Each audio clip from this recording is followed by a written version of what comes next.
Bonjour, Brigitte et moi sommes très heureux d'être parmi vous. C'est un retour à la maison, dans la famille. Le Seigneur, avant de partir, il a dit à Jean, occupe-toi de ma mère. Mais il a aussi dit, qui sont ma mère, mes frères? Ceux qui font la volonté de mon Père. Donc la famille biologique est importante, mais elle n'est pas aussi importante que la famille spirituelle. Voilà. Et vous êtes notre famille.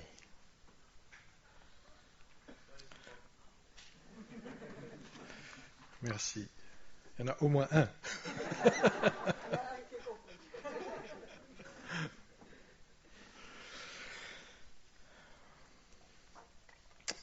J'aimerais que nous lisions un passage dans le livre des Actes, chapitre 5.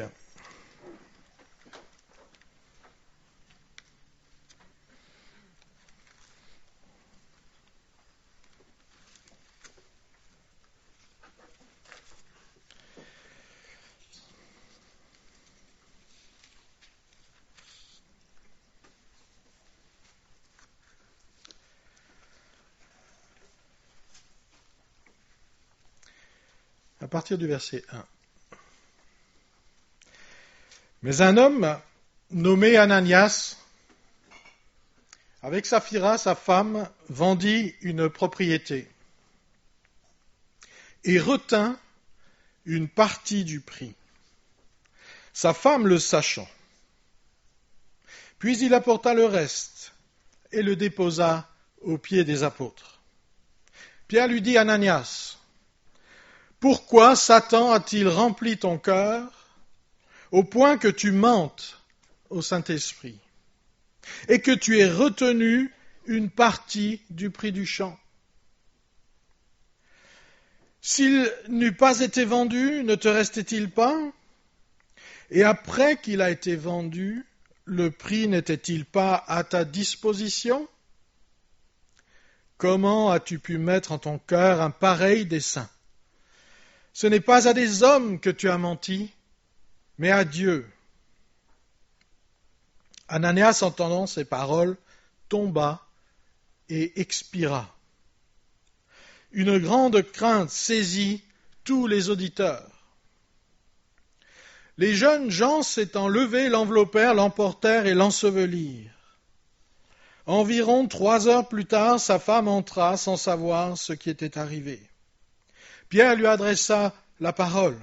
« Dis-moi, est-ce à un tel prix que vous avez vendu le champ? »« Oui, répondit-elle, c'est à ce prix-là. » Alors Pierre lui dit, « Comment vous êtes-vous accordés pour tenter l'Esprit du Seigneur? Voici, ceux qui ont enseveli ton mari sont à la porte, et ils t'emporteront. » Au même instant, elle tomba aux pieds de l'apôtre et expira. Les jeunes gens, étant entrés, la trouvèrent morte. Ils l'emportèrent et l'ensevelirent auprès de son mari. Une grande crainte s'empara de toute l'assemblée et de tous ceux qui apprirent ces choses.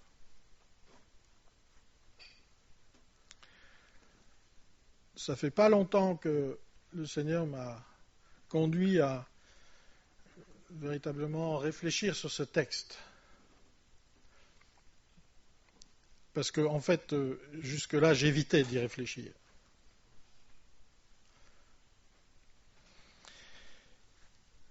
Le contexte, vous le connaissez, n'est-ce pas? C'est le contexte de l'Église naissante. C'est le contexte exaltant de ces moments où Jésus est parti et le Saint-Esprit est venu, le Saint-Esprit est présent, le Saint-Esprit est actif. Les gens sont prêts, réceptifs, ils ont été préparés par le Seigneur et ils entendent le Saint-Esprit, ils voient les œuvres du Saint-Esprit, il y a des guérisons, n'est-ce pas? C'est véritablement le début de l'Église de Christ. Le début aussi de ce qu'on appelle l'Église locale. En fait, à l'époque, l'Église locale et l'Église de Christ c'était la même. C'est seulement après, lorsque il y a eu les missions, lorsque les apôtres sont partis et qu'ils ont implanté des églises dans d'autres contrées dans le monde, que la notion d'église locale s'est véritablement installée. Mais une église locale, c'est réellement l'église de Christ lorsqu'elle fonctionne de la bonne façon. Le terme assemblée, que vous trouvez au verset 11, une grande crainte s'empara de toute l'assemblée. C'est la première occurrence de l'Église. C'est le terme ecclésia qui signifie un groupe. En fait, c'est un nom commun, mais quand vous associez Dieu à la notion de groupe, eh bien vous avez l'Église de Dieu. C'est le groupe de Dieu. Vous êtes le groupe de Dieu. À l'époque, donc, la première Église était donc aussi l'Église universelle, et le groupe était composé des apôtres et de tous ceux que le Saint-Esprit ajoutait à l'Église. C'était un groupe d'hommes et de femmes baptisés du Saint-Esprit, et ils se réunissaient la plupart du temps dans des maisons. Ça a duré assez longtemps. Je pense que le fonctionnement était, dans les maisons, ça a duré au moins 300 ans. Peu à peu, ça s'est développé, les locaux spéciaux se sont développés, mais le mode de fonctionnement, c'était l'église de maison pendant très longtemps. Et, n'est-ce pas, l'église locale, c'est juste en aparté, c'est l'endroit où il y a des gens qui sont réunis par le Saint-Esprit.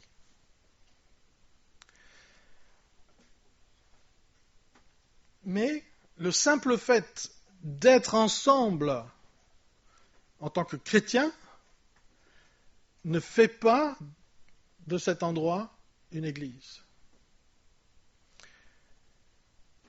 Un groupe de chrétiens devient une église, pas parce qu'ils ont une doctrine qui est juste, pas parce qu'ils ont développé des capacités à évangéliser, pas parce qu'ils ont développé une très grande sainteté, mais à cause de ce que le Saint-Esprit accomplit au milieu du groupe. Le Saint-Esprit était à l'œuvre, je disais au début, et il était à l'œuvre de différentes façons. Le Saint-Esprit a formé les témoins. Jésus a dit, n'est-ce pas, vous serez mes témoins. Et le terme grec derrière, c'est martus, les martyrs. Vous serez mes témoins. Donc le Saint-Esprit forme des témoins, c'est-à-dire des hommes et des femmes qui sont prêts à donner leur vie concrètement pour le Seigneur. Donner leur vie physiquement ou se donner dans la vie pour le Seigneur. Le Saint-Esprit se manifeste par des dons dans l'assemblée. Ça, vous le lisez dans Actes 2, versets 14 et 18. Vous pouvez faire vos devoirs demain. Les auditeurs non-croyants sont convaincus de péché et amenés à la repentance. Actes 2, 38 et 39. Les croyants se reconnaissent, non parce qu'ils partagent la même doctrine, j'ai déjà dit, mais parce qu'ils partagent une volonté commune qui est de marcher dans la vérité et de glorifier Dieu. C'est l'obsession du croyant. C'est marcher dans la vérité et glorifier Dieu.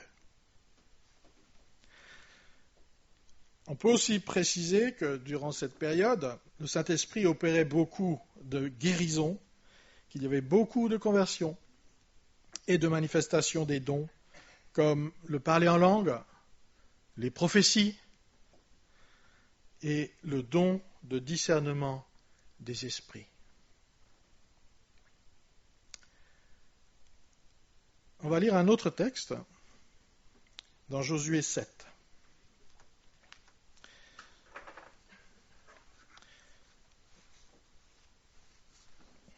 Le contexte de Josué 7, c'est le début de l'entrée dans le pays promis. Israël est arrivé, Josué vient de remporter une victoire mémorable à Jéricho.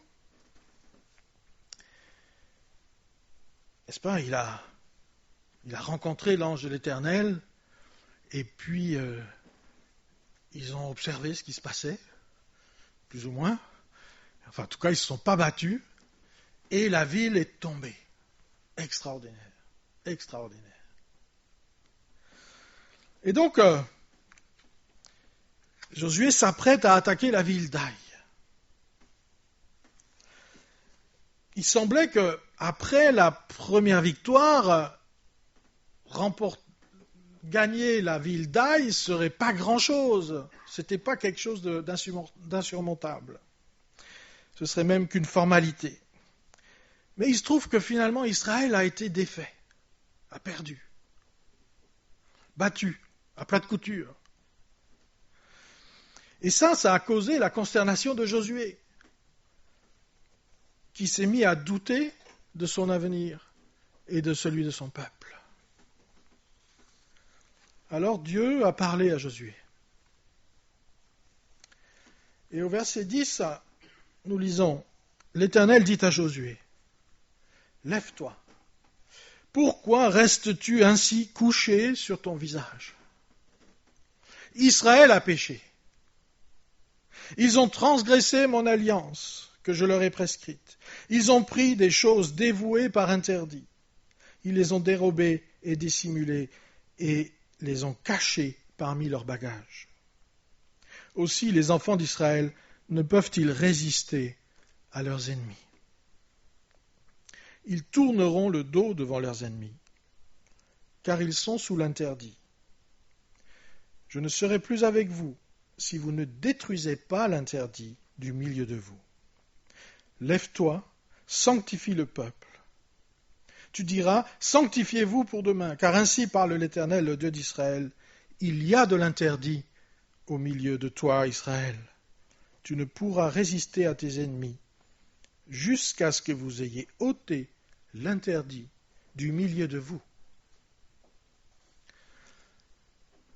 Alors, Josué commence à systématiquement vérifier qui étaient ceux qui avaient causé le problème.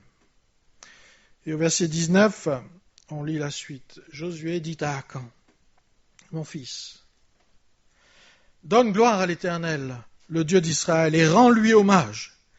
Dis-moi donc ce que tu as fait, ne me le cache point. » Akan répondit à Josué et dit, « Il est vrai que j'ai péché contre l'Éternel, le Dieu d'Israël, et voici ce que j'ai fait. J'ai vu dans le butin un beau manteau de chinéar, 200 cycles d'argent, et un lingot d'or du poids de 50 cycles. Je les ai convoités et je les ai pris. Ils sont cachés dans la terre, au milieu de ma tente, et l'argent est dessous. » Josué envoya des gens qui coururent à la tente, et voici, les objets étaient cachés dans la tente d'Akan, et l'argent était dessous. Ils les prirent du milieu de la tente, les apportèrent à Josué et à tous les enfants d'Israël, et les déposèrent devant l'Éternel. Josué et tout Israël avec lui prirent Akan, fils de Zérak, l'argent, le manteau, le lingot d'or, les fils et les filles d'Akan, ses bœufs, ses ânes, ses brebis, sa tente et tout ce qui lui appartenait, et ils les firent monter dans la vallée d'Achor. Josué dit, « Pourquoi nous as-tu troublés ? L'Éternel te troublera aujourd'hui. » Et tout Israël le lapida. On les brûla au feu, on les lapida. Le nom Akan signifie trouble. Pourquoi nous as-tu troublés ?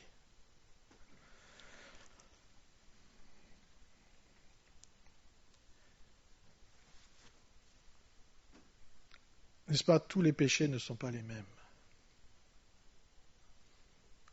On a souvent l'habitude de dire ça, nous sommes tous pécheurs, on est tous pareils devant Dieu. Mais il semblerait que non. Le péché d'Acan était un péché très grave. Le péché d'Ananias et Saphira était un péché très grave. On pourrait aussi se dire que, tout ça c'est de l'histoire ancienne. C'était le Dieu de l'époque. Dieu n'agit plus de la sorte aujourd'hui. On est nous-mêmes des pécheurs comme eux, pourquoi eux et pas nous? Enfin, est-ce que ça a du sens? Mais pour Dieu, il y a des péchés qui sont plus graves que d'autres. Le péché d'Acan était particulièrement grave à un moment crucial pour Israël. C'était le combat contre les ennemis pour l'installation dans le pays. Dieu avait donné le pays, mais il ne le possédait pas encore. La possession devait se faire au travers du combat, à travers de ce que le terrain qu'ils allaient fouler, c'était le terrain qui leur serait donné, qu'ils posséderaient. Israël venait de sortir du désert dans lequel toute une génération avait péri. La manne avait cessé. Et ils allaient prendre possession du pays que Dieu leur avait donné. Une nouvelle vie les attendait. Ils allaient pouvoir faire des projets, construire des maisons. Ils allaient pouvoir s'installer. Mais, à cause de la convoitise, à cause de l'appât du gain d'un seul homme, et parce qu'ils pensaient que personne n'en saurait rien, Acan s'est servi dans le trésor de guerre et l'a caché chez lui. Et son acte a déclenché la colère de Dieu, qui a décidé d'abandonner tout Israël. Pour un seul homme et son péché, c'est tout le peuple qui est sanctionné. De la même façon que le péché d'Acan allait mettre en péril la conquête de Canaan, le péché d'Ananias et Saphira allait mettre en péril l'Église primitive. La désobéissance d'Acan a un impact sur tout le peuple. Acan pensait être invisible lorsqu'il était occupé à voler Dieu. Mais Dieu le voyait. Ananias pensait que sa fraude serait invisible. Mais le Saint-Esprit l'a dénoncé. Nous pensons que nous sommes invisibles, mais nous ne le sommes pas. La question qui se pose, est-ce que ce qui est arrivé à Ananias peut nous arriver à nous aussi?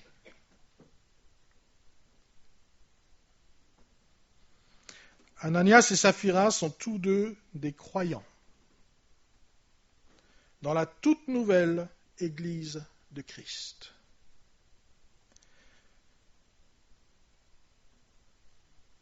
N'est-ce pas, on serait tenté de dire, non, mais ce n'étaient pas des vrais chrétiens. Excusez-moi.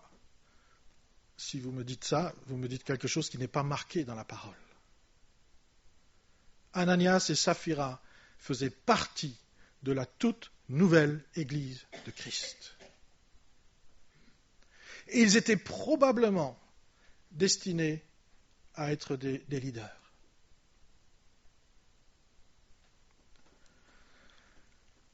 Le prénom Ananias signifie,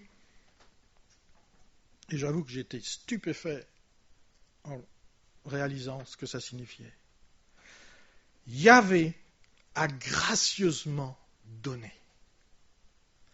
Dans un prénom, vous avez Dieu, vous avez la grâce et vous avez le don. En fait, vous avez le plan du salut dans ce nom.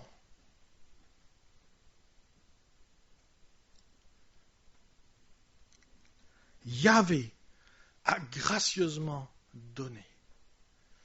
Et Saphira signifie belle, magnifique, superbe.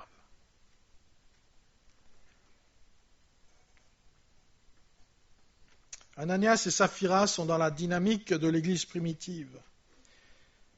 Et les croyants vivent comme si rien ne leur appartenait en propre. Vous le lisez au chapitre 4, verset 2. Et c'est dans ce cadre que Barnabas, ancien lévite, se propose lui aussi de vendre un champ qui lui appartient pour ensuite remettre l'argent aux disciples, afin qu'il le distribue à ceux qui en manquaient, de sorte qu'il n'y avait pas de pauvres dans la communauté. Acte 4, 34, il n'y avait parmi eux aucun indigent. Tous ceux qui possédaient des champs ou des maisons les vendaient, apportaient le prix de ce qu'ils avaient vendu. Cette façon de vivre et de partager entre frères et sœurs était la marque de l'unité et de l'amour manifesté à Dieu. Jésus lui-même l'exprime dans Matthieu 25 lorsqu'il dit « Ce que vous avez fait pour le plus petit de mes frères, c'est à moi que vous l'avez fait. Et ce que vous n'avez pas fait, c'est à moi que vous ne l'avez pas fait. » Mais c'était aussi un temps où les croyants étaient submergés par la puissance du Saint-Esprit.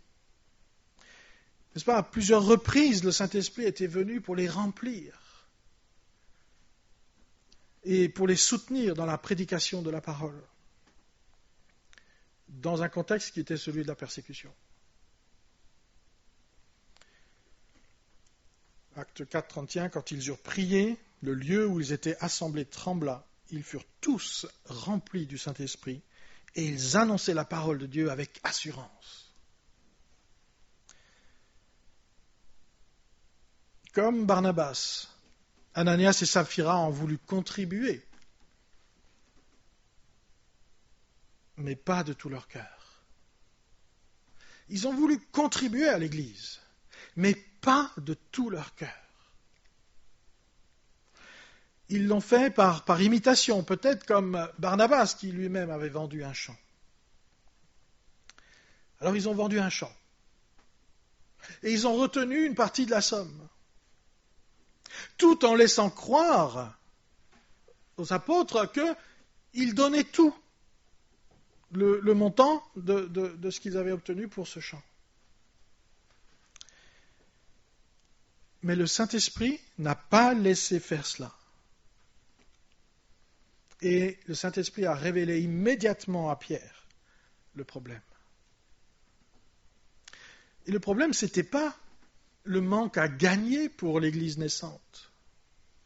Le problème, ce n'était pas l'égoïsme d'Ananias et Saphira, ou l'avarice plutôt d'Ananias et Saphira. Le problème, c'est que leur cœur était faux. À l'intérieur, ils étaient tordus. Il y avait une corruption à l'intérieur d'eux-mêmes.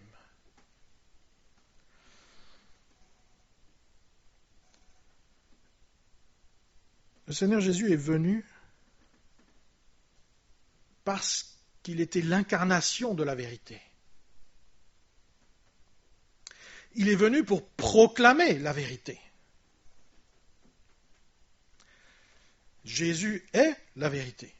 C'est-à-dire que tout est vrai en lui, tout est vrai à propos de lui, tout ce qu'il fait est vrai. Il est la vérité. Dans Jean, vous lisez que, n'est-ce pas, la parole est venue pleine de grâce et de vérité. La parole, c'est Jésus. Jésus est aussi celui qui dit la vérité. tel qu'il l'entend de son Père. On lit dans Jean 8, 40, « Maintenant vous cherchez à me faire mourir. » Il parle aux pharisiens, « Moi qui vous ai dit la vérité que j'ai entendue de Dieu. Cela, Abraham ne l'a point fait. Vous faites les œuvres de votre Père. » Ils lui dirent, « Nous ne sommes pas des enfants illégitimes, nous avons un seul Père, Dieu. » Jésus leur dit, « Si Dieu était votre Père, vous m'aimeriez. Car c'est de Dieu que je suis sorti et que je viens. Je ne suis pas venu de moi-même, mais c'est lui qui m'a envoyé. Pourquoi ne comprenez-vous pas mon langage ? Parce que vous ne pouvez écouter ma parole. Vous avez pour père le diable,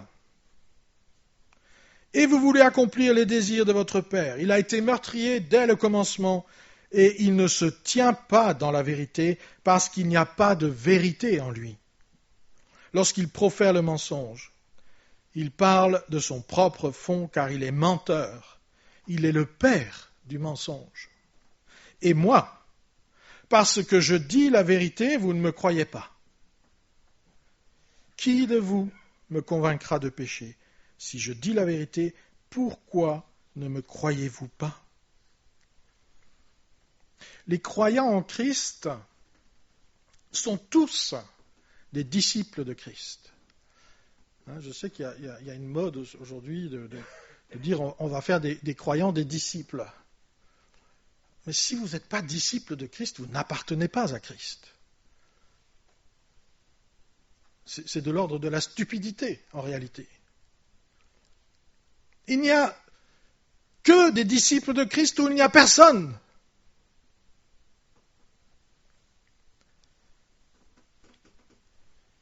Parce que les disciples de Christ sont appelés à continuer l'œuvre de Christ. Dans Jean 17, Jésus prie le Père pour que ses disciples poursuivent son œuvre sur la terre selon la volonté du Père. Ils ne sont pas du monde, comme moi je ne suis pas du monde. Sanctifie-les par ta vérité. Ta parole est la vérité. Comme tu m'as envoyé dans le monde, je les ai aussi envoyés dans le monde. Comme tu m'as envoyé, je les ai aussi envoyés.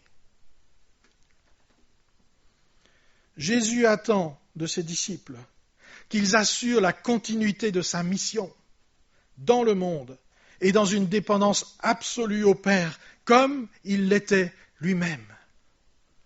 Le Fils de lui-même ne peut rien faire. Est-ce que vous croyez que moi je peux faire quelque chose de moi-même si Jésus lui-même ne pouvait pas le faire par lui-même ?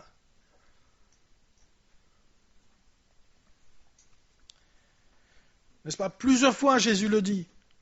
Il ne peut rien faire de lui-même. Il ne fait que ce que le Père lui montre. Et le problème d'Ananias et le problème d'Akan, c'est qu'ils ont fait non pas ce que le Père leur montrait, mais ce que Satan leur montrait. Et c'est pour ça que Jésus a dit aux pharisiens, « Votre père, c'est le diable, et vous agissez en fonction de ce qu'il vous montre. »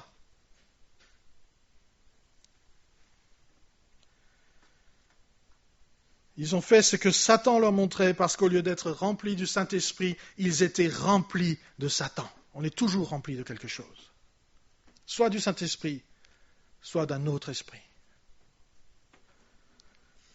La tentation pour les croyants, c'est de rechercher la sécurité et la satisfaction au niveau humain, comme le fait le monde, plutôt que de s'attacher fermement à Dieu par la foi et de se garder du malin. Je ne te prie pas, Père, Jean 17, 15, de les ôter du monde, mais de les préserver du malin. Jésus a envoyé le Saint-Esprit pour cela.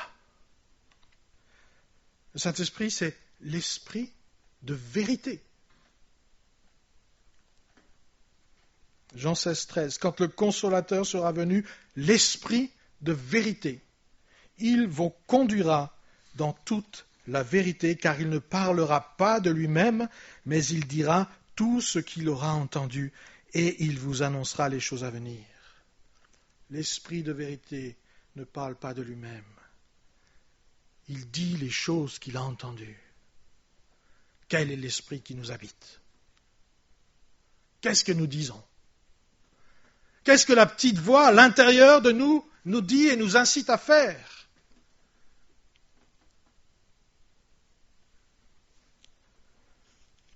Lorsqu'Adam et Ève ont péché,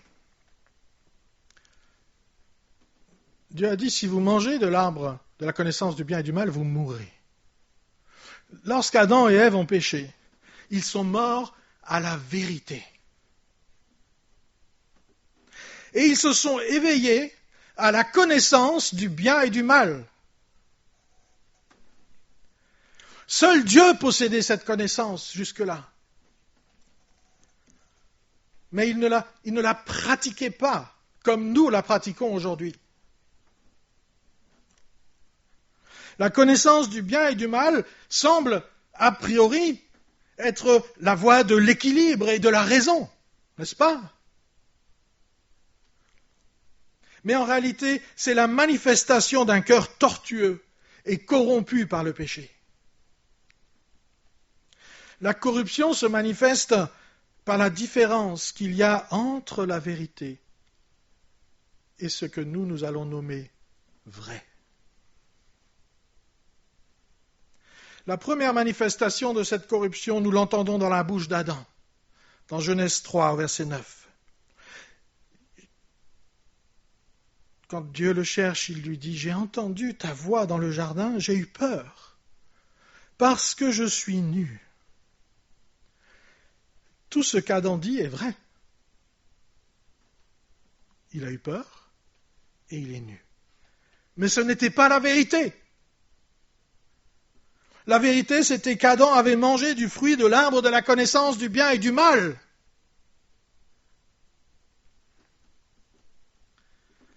N'est-ce pas, c'est une des caractéristiques de l'esprit religieux que de dire le vrai, tout en méprisant la vérité selon Dieu. Et Jésus a exemplifié ça à plusieurs reprises. Matthieu 23. Malheur à vous, scribes et pharisiens, hypocrites, parce que vous payez la dîme de la menthe, de l'âneth et du cumin, et que vous laissez ce qui est le plus important dans la loi, la justice, la miséricorde et la fidélité. C'est là ce qu'il fallait pratiquer sans négliger les autres choses. Ils font ce qu'ils font est bien, mais ils ne pratiquent pas la justice, la miséricorde et la fidélité. Et c'est ça la vérité selon Dieu. Quand on prétend faire quelque chose pour Dieu, alors qu'en réalité on cherche l'approbation des hommes, cela veut dire que notre cœur est corrompu. Certaines façons de lire et pratiquer la Bible peuvent nous conduire dans les mêmes travers. Les pharisiens connaissaient bien le texte biblique. Ce n'étaient pas des ignorants, ce n'étaient pas des gens qui méprisaient Dieu a priori. Matthieu 12, en ce temps-là, Jésus traversa des champs de blé un jour de sabbat. Ses disciples qui avaient faim se mirent à arracher des épis et à manger. Les pharisiens, voyant cela, lui dirent, « Voici, tes disciples font ce qui n'est pas permis de faire pendant le sabbat. » Mais Jésus leur répondit, « N'avez-vous pas lu ce que fit David lorsqu'il eut faim, lui et ceux qui étaient avec lui ? Comment il entra dans la maison de Dieu et mangea les pains de proposition, qu'il ne lui était pas permis de manger non plus qu'à ceux qui étaient avec lui et qui étaient réservés aux sacrificateurs seuls ? Ou n'avez-vous pas lu dans la loi que les jours de sabbat, les sacrificateurs violent le sabbat dans le temple sans se rendre coupables ? Or, je vous dis, il y a ici quelque chose de plus grand que le temple. Si vous saviez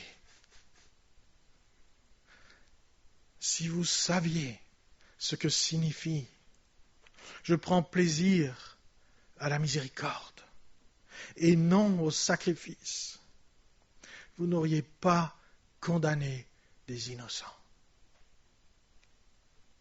Car le Fils de l'homme est maître du sabbat.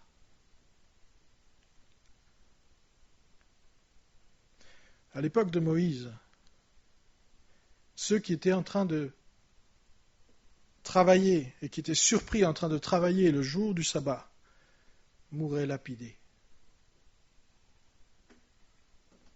Les pharisiens sont donc très à l'aise lorsqu'ils disent à Jésus que les disciples font quelque chose d'interdit le jour du sabbat. Ils ont dit ce qui est vrai, mais ils n'ont pas dit la vérité de Dieu. La vérité de Dieu, il faut la connaître. Et c'est pour ça que Jésus dit aux pharisiens, si vous saviez, et pourtant ils le savent. Et c'est ça qui nous parle aujourd'hui, n'est-ce pas? Nous le savons. Et Jésus dit, si vous saviez vraiment ce que signifie je prends plaisir à la miséricorde et non au sacrifice. Bien-aimé, c'est la voix de Dieu qui parle. C'est même pas seulement Jésus sur la terre qui parle. C'est la voix de Dieu qui parle. Si vous saviez.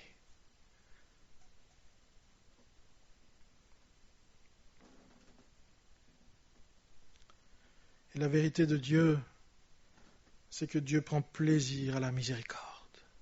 Il prend plus qu'au sacrifice. Les pharisiens le savaient pourquoi? Parce que c'était marqué dans les prophètes, c'était marqué dans les psaumes. David en parle au psaume 50. Les sacrifices qui sont agréables à Dieu, c'est quoi? C'est un esprit brisé. Ô Dieu, tu ne dédaignes pas un cœur brisé et contrit.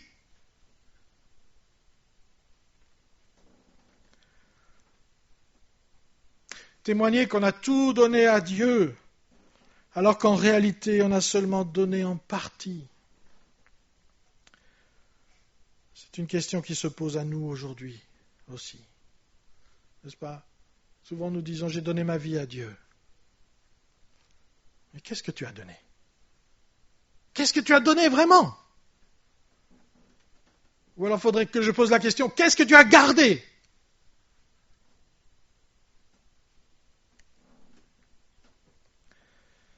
Est-ce que je suis dans le secret de mon cœur la même personne que je montre en société? Est-ce qu'à mon travail, je suis le même qu'à la maison? Est-ce qu'à la maison, je suis le même que celui que je montre dans l'assemblée locale? Est-ce que je suis vrai devant Dieu? Est-ce que je suis vrai devant les hommes? Ou est-ce que je suis un vrai acteur?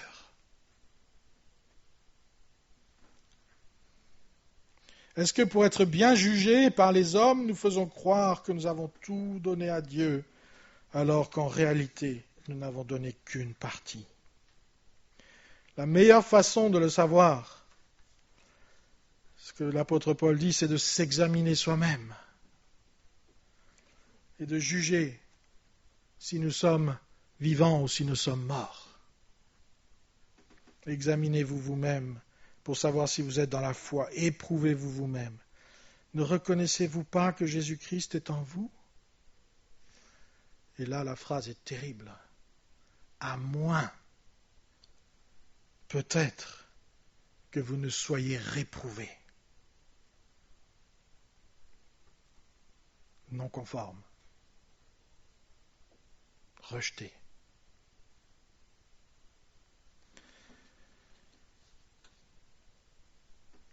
Aussi bien pour Achan que pour Ananias et Saphira, et je pourrais remonter jusqu'à Adam et Ève, la mort est le signe du jugement de Dieu dans nos vies. Je ne parle pas de la mort physique, bien sûr, mais l'assèchement spirituel, la disparition de ce que Dieu avait mis en nous.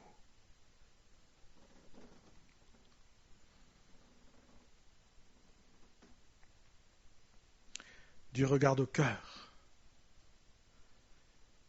Et parfois, nous parlons, nous agissons, nous nous comportons comme si Dieu ne nous voyait pas. Dieu voit ce qui est visible, mais aussi ce qui est invisible aux yeux des hommes. Et Pierre pose 2 questions à Ananias. Pourquoi et comment?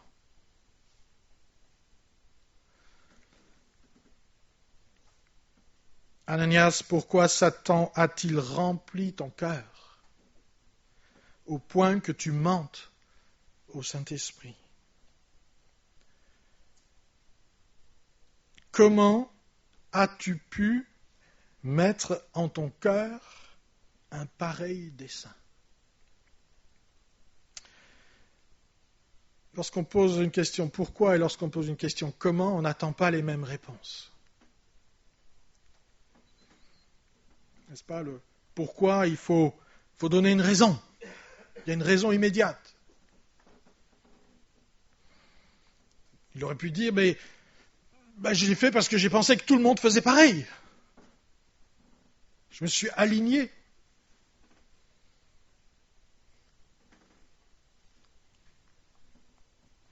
Comment? Ça évoque un processus. Comment en es-tu arrivé là? Certaines personnes disent, je suis tombé dans l'adultère. On ne tombe pas dans l'adultère. N'est-ce pas? C'est quelque chose qui commence un jour. Il y a un processus qui se forme dans notre tête, une pensée, notre cœur qui nous envahit. Et ensuite on passe à l'acte. Pierre pose la question à Ananias, comment se fait-il? Comment est-ce que c'est arrivé? Et je nous pose la même question. Pourquoi Satan a-t-il rempli ton cœur? Comment est-ce que c'est arrivé?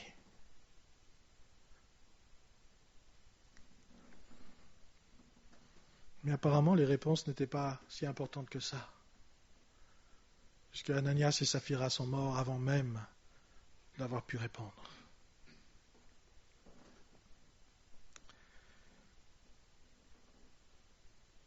Dans Genèse 3, Dieu avait demandé à Ève, « Pourquoi as-tu fait cela ?» Puisque Adam a dit, « Mais c'est pas moi, c'est elle qui m'a donné du fruit. » Alors Dieu lui a dit, « Mais pourquoi as-tu fait cela ?» Et elle a répondu, « C'est parce que le serpent m'a séduite. » Elle avait la réponse. Mais il semblerait que pour l'Église primitive, Dieu soit allé un cran au-dessus. Il n'a pas attendu la réponse, parce qu'il la connaissait, bien évidemment. Il la connaissait aussi la première fois. Mais nous sommes dans une autre période. L'Esprit de Dieu, cette fois l'Esprit de Dieu, au travers de la bouche de Pierre, pose la question directement, pourquoi Satan a-t-il rempli ton cœur? Et la réponse qu'on n'entendra jamais, mais qu'on peut, nous, décliner, c'est parce que dans le choix qui m'était donné, je n'ai pas résisté à la tentation. Et parce que j'ai aimé les ténèbres plus que la lumière. Je ne vais pas développer l'attractivité des ténèbres, mais les ténèbres sont très attractives. Ananias et Saphira voulaient gagner sur tous les tableaux, apparaître comme généreux et apparaître comme spirituels devant les hommes. Ils voulaient qu'on les considère, mais ils voulaient aussi garder pour eux. C'est-à-dire non pas vivre par la foi, mais vivre par leur compte en banque. Alors que toute l'Église étaient en train de donner et de se donner les uns aux autres, eux voulaient garder une sécurité. Ils voulaient être différents, tout en faisant croire qu'ils étaient pareils.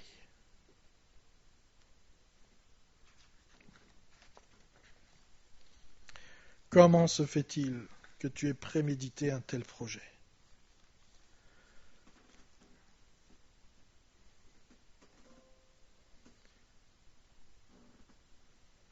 Ce sont des actions réfléchies.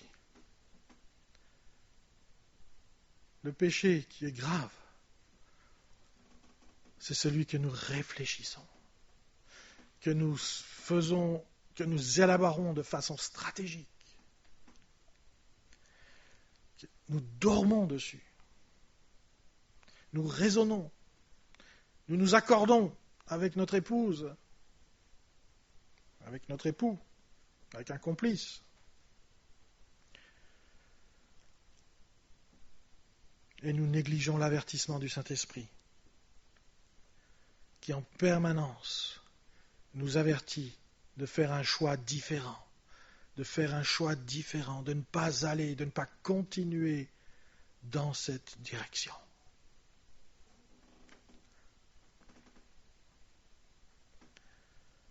Satan a-t-il rempli ton cœur ? On est tous remplis de quelque chose. Et nous sommes responsables de ce qui nous remplit, même si nous avons subi des tentations.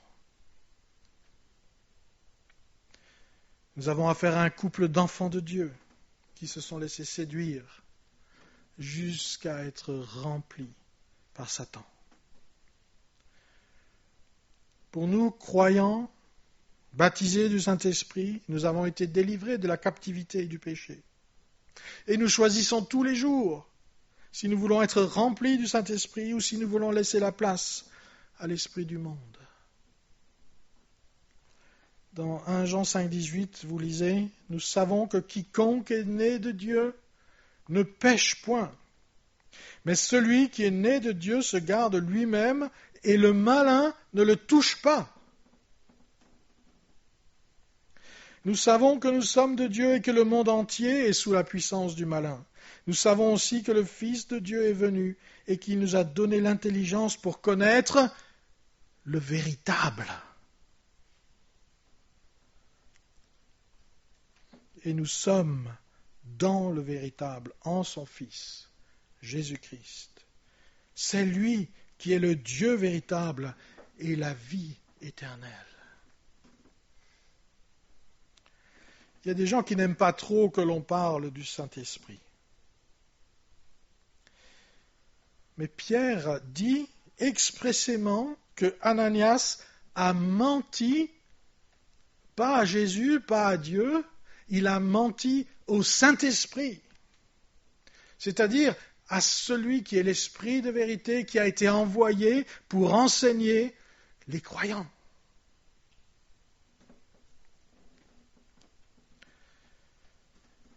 Ananias et Saphira avaient menti à l'Église. Mais dans la pensée divine, lorsqu'on ment dans l'Église, eh bien, on ment à Dieu, on ment à Jésus, on ment au Saint-Esprit.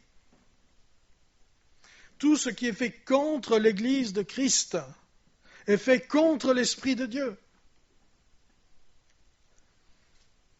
Vous vous rappelez, n'est-ce pas, lorsque Jésus a descendu Saul de son cheval, il lui a dit, « Saul, Saul, pourquoi me persécutes-tu » Mais Saul ne persécutait pas Jésus, il persécutait l'Église.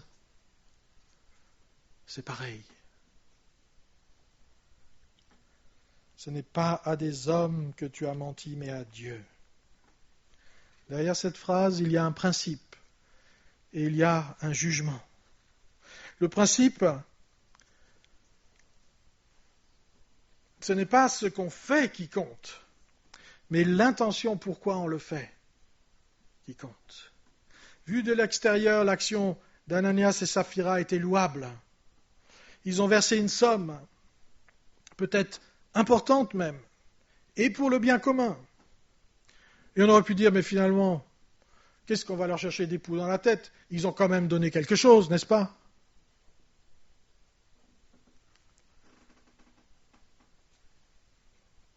Peut-être que moi j'aurais dit ça. Mais le Saint-Esprit n'aurait pas été d'accord avec moi. Ils ont versé une somme. Mais cette somme n'avait aucune valeur aux yeux de Dieu. Parce que leur motivation était mauvaise. Nous pouvons accomplir des actes de grande générosité. Nous pouvons même montrer de la gentillesse aux autres. Nous investir dans l'Église. Mais si nos motifs ne sont pas purs, c'est un péché. Et un péché qui est grave.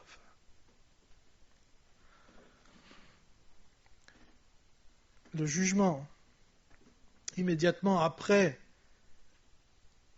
leur déclaration, n'est-ce pas? Oui, c'est la somme que nous avons reçue pour ce champ. Eh bien, Ananias est mort. Il a expiré.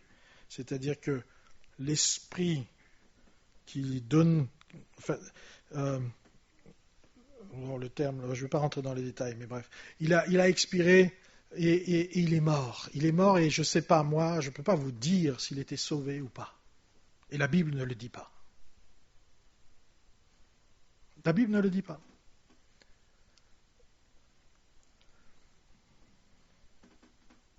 Et Saphira est morte 3 heures plus tard, dans les mêmes conditions. Et la Bible ne dit pas si elle est sauvée ou pas.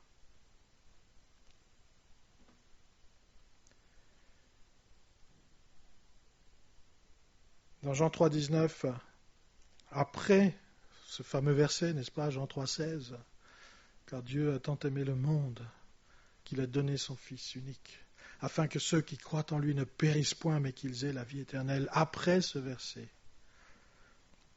il est dit, ce jugement, c'est que la lumière étant venue dans le monde, la lumière c'est Christ. Christ qui a allumé Ananias et Saphira. La lumière étant venue en Ananias et Saphira. Ils ont préféré les ténèbres à la lumière parce que leurs œuvres étaient mauvaises.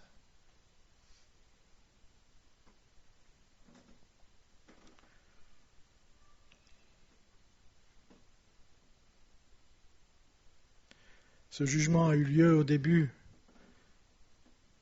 de l'Église. Akan a été jugé au début de l'entrée dans le pays promis.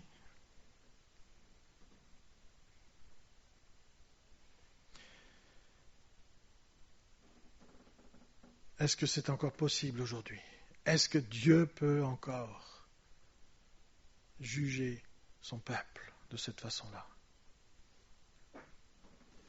Aux Pays-Bas, durant la Réforme, il y avait un chrétien qui s'est fait arrêter pour hérésie. Et donc on le préparait pour le bûcher, et souvent à cette époque-là, on faisait des fêtes.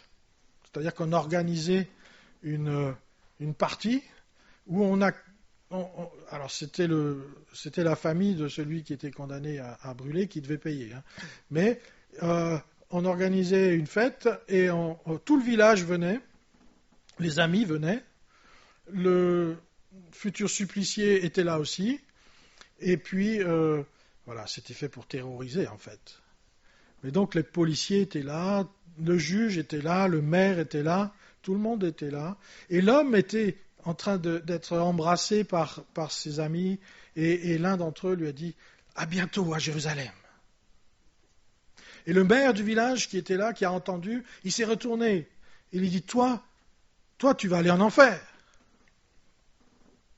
Alors le futur supplicié s'est tourné vers lui et lui a dit, Monsieur le maire, si tu ne te repens pas, dans 3 jours tu seras mort. Il a été brûlé et juste après, le maire a commencé à perdre la raison, a tourné dans le village pendant 3 jours, et le 3e jour, il était mort.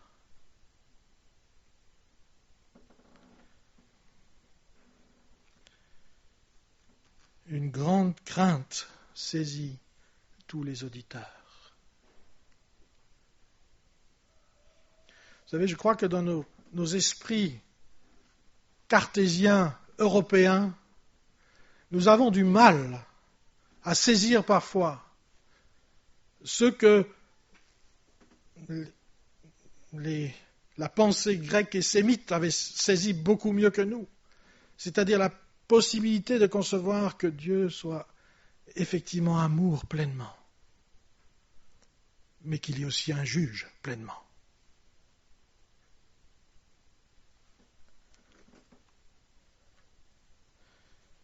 Dieu n'exerce pas souvent un jugement immédiat, mais il le fait parfois.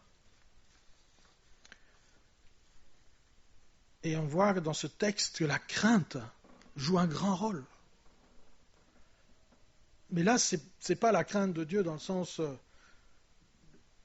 devant la grandeur de Dieu, mais la crainte devant la puissance et le jugement. Dans l'Église évangélique, ça fait bien longtemps qu'on ne prêche plus l'enfer. Parce que ça, c'est pas bien vu, en fait. Mais bien aimés, si nous ne vivons pas par l'esprit de vérité, nous irons en enfer. Assurément. Assurément. Il n'y a aucun doute là-dessus.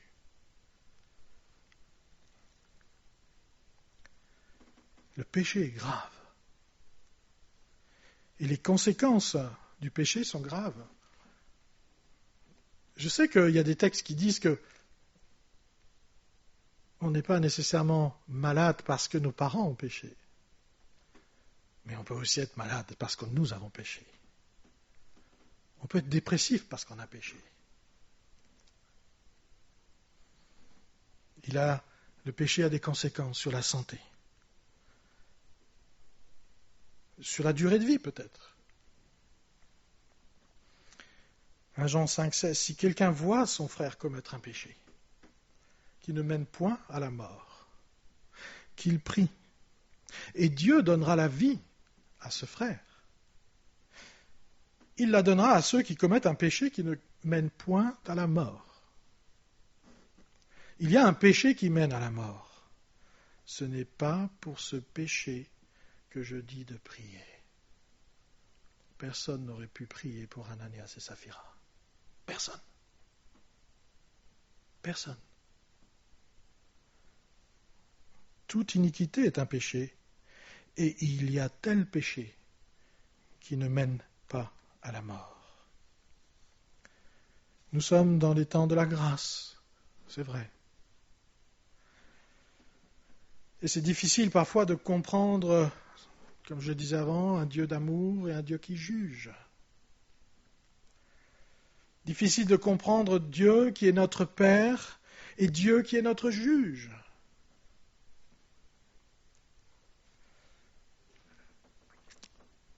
Nous savons que Dieu est miséricordieux.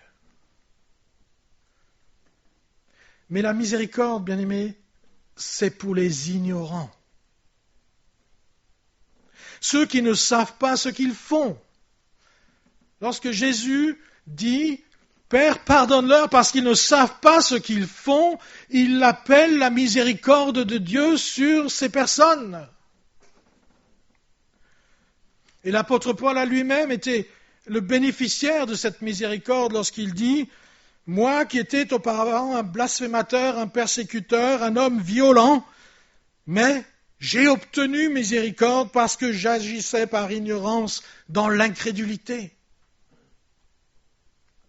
La miséricorde, c'est pour les ignorants. Mais le jugement, c'est pour ceux qui savent.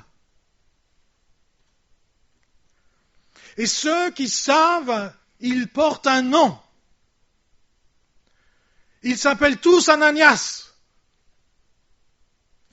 Dieu a gracieusement donné Nous qui savons, nous nous appelons tous Ananias.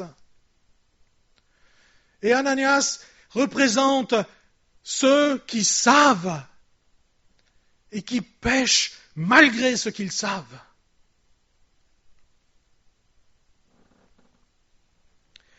Et parce que pour eux, il n'y a plus de sacrifice pour le péché. Hébreux 10, 26, car si nous péchons volontairement après avoir reçu la connaissance de la vérité, il ne reste plus de sacrifice pour le péché.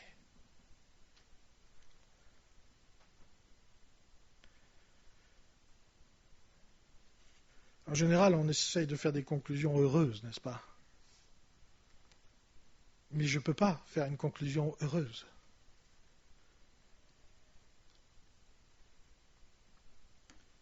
C'est pourquoi je nous invite à nous approcher du trône de la grâce, de remercier Dieu de ce que nous sommes encore en vie et que nous pouvons changer, nous repentir, changer de route, reprendre de là où nous avons quitté la route. Peut-être que vous êtes le seul à le savoir. Peut-être que vous avez fait quelque chose d'invisible aux yeux de l'Église. Peut-être que vous êtes dans une situation qui est intolérable pour Dieu et que personne n'a remarqué. Mais Dieu le sait. Dieu le sait. Approchons-nous donc avec assurance du trône de la grâce afin d'obtenir miséricorde et de trouver grâce pour être secourus dans nos besoins. Que nous puissions juste nous incliner dans la prière, d'examiner nos cœurs et de demander au Seigneur de nous aider. Amen.